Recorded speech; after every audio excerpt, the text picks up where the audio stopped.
eu juntar esses três algarismos, eu já formo um numeral, que tem centena, dezena e unidade.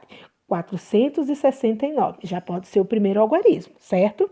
E se eu inverter, colocar o 4, que é centena, na unidade, e o 9, que é a unidade, colocar na centena, entenderam? Só que aí vocês vão repetir, vão utilizar esses números, esses algarismos, formando novos números sem repetir. Por exemplo, eu não posso repetir o 4 no mesmo número, só uma vez. No segundo, eu posso colocar o 4? Posso novamente, só que em posições diferentes. Entenderam? Então, na letra C, quantos números você escreveu? Por exemplo, se eu pegar o algarismo, vamos lá, vou fazer um exemplo para vocês para ficar mais claro. Por exemplo, eu tenho o 9, vou colocar ele na centena. Eu tenho o 6, vou deixar ele na dezena mesmo e vou colocar o 4 na unidade. Então, eu já formei um número diferente e não repeti, 964, certo? Agora, o que eu não posso, o que você não pode fazer é colocar o 4 tanto na unidade como na centena, por exemplo. Entenderam? Então, vocês vão formar esses novos números com esses três algarismos, certo? Agora, letra C. Quantos números você conseguiu formar? Quantos números você escreveu? Ok? Vamos agora para a página 14. A página 14, da atividade 2.2, nós temos aí o quadro numérico. Antes de iniciar a explicação, vocês perceberam que o quadro numérico, ele começa pela centena, pelo numeral 100, e vai até o 169, que é uma centena, 6 dezenas e 9 unidades, ok? E vocês perceberam que está faltando alguns números para completar? Então, é essa atividade. E outra coisa importante que vocês precisam relembrar é o que é coluna e o que é linha. Lembra que nós montamos um quadro numérico na sala e eu expliquei para vocês o que era linha e o que era coluna. A linha, por exemplo, quantas linhas tem esse quadro numérico? Linhas é na horizontal. A primeira linha, por exemplo, ela vai do 100 ao 109. Segunda linha, do 110 ao 119. Segunda linha, do 120 ao 129. E assim por diante. E o que é coluna? Coluna começa na vertical. A primeira coluna é do 100, 110, 120. Vocês perceberam aí alguma coisa diferente? Que nós contamos de 10 em 10. Já em cada linha, a gente está contando de 1 em 1. 100 com mais 1, 101. Com mais 2, com mais 1, 102. Com mais 1, 103. Com mais 1, 104. E assim por diante. Então, linha horizontal, contando de 1 em 1. Coluna, aí nesse quadro, vocês perceberam que a gente conta de 10 em 10, de uma coluna para a outra? Então vamos lá, agora vamos responder. Número 2. Leia em voz alta alguns dos números que você escreveu no quadro, ou seja, os números que estavam faltando, ok?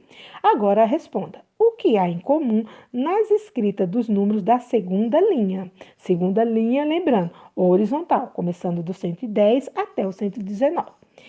Letra B. O que há em comum nas escritas dos números da terceira coluna? Terceira coluna, lembra, conta-se de 10 em 10 e começa no número 102, depois tem um número que está faltando, depois já vai o 122, 132 e aí por diante. Letra C. Que números devem ser escritos na quarta linha e na quinta coluna? Então, na quarta linha é na horizontal, que vai até o número 139. E quinta coluna, começa lá um número que está faltando e que vai até o 165. Lembra que é vertical. Ok? Qualquer dúvida pode me chamar. Se não entendeu, não tem problema. Agora vamos para a atividade 2.3, a última página, que fala de composição dos algarismos, dos números. Então, a atividade 2.3, por meio de cartelas que você encontra no anexo 2, lá no finalzinho, componha os números. O que é compor? É você mostrar como que forma determinado número. Por exemplo, eu tenho aí o número 123. Lá no finalzinho vocês vão encontrar cartelas coloridas igual a essa da primeira questão. E vocês vão recortar e montar, sobrepondo elas em cima de alguma coisa. Não precisa colar, tá? Então, vocês vão montar esses números aí, vão compor esses números que estão escritos aí. 123. Como que vocês vão compor? O que que vocês vão pegar? Vocês vão pegar a fichinha verde com a centena 100, a fichinha azul do 20 e a fichinha amarela do 3. Então, vocês vão montar 123. Vai compor esse número por 100, por 20 e por 3, que forma o numeral 123. E os demais da mesma forma, tá certo? Vocês vão ler esses números e vão compor, ok? Agora, a atividade. Usando cartelas de 3 cores e sobrepondo-as, um aluno compôs diferentes escritas numéricas. Leia cada um dos números. Então, o aluno fez o que vocês acabaram de fazer com a composição da primeira parte, tá certo? Então, vamos responder? Vocês vão fazer a leitura de todos esses números. Eu vou ler só o primeiro. 132, que é composto pelo número 1, que é da cor verde, que representa 100. O 3, que representa 30, que é a dezena, da cor azul.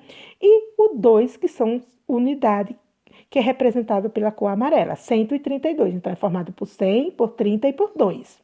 Agora, responda às seguintes questões. Letra A. Indique qual é o maior deles.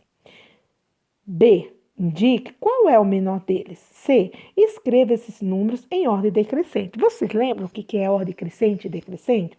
Vamos dar como exemplo os números naturais, de 1 a 9. Então, eu tenho de 1 a 9. Se eu fosse colocar esses números aí na ordem crescente, como exemplo nos números naturais de 1 a 9, eu ia começar do menor para o maior. Então, eu ia colocar 1, 2, 3, 4, 5, 6, 7, 8, 9. Isso é ordem crescente, que começa do menor para o maior. A ordem decrescente é o contrário. Você começa do maior para o menor. Utilizando os números naturais como exemplo, então vai ser 9, 8, 7, 6, 5, 4, 3, 2, 1, 0, ok? Agora, vocês irão fazer com esses números que estão aí, utilizando unidade, dezena e centena. Então, qual é o maior número aí? É o 999. Então, vocês irão dar início com 999. E, em seguida, qual é o próximo? Até chegar no menor número, ok? Qualquer coisa pode me chamar. Após o recesso, nós retornaremos com essas atividades, daremos continuidade, tá certo? E qualquer dúvida pode me chamar, ok? Pode nos chamar, tanto eu como a professora Fabíola. Um grande abraço, bom recesso e fique com Deus. Tchau, tchau.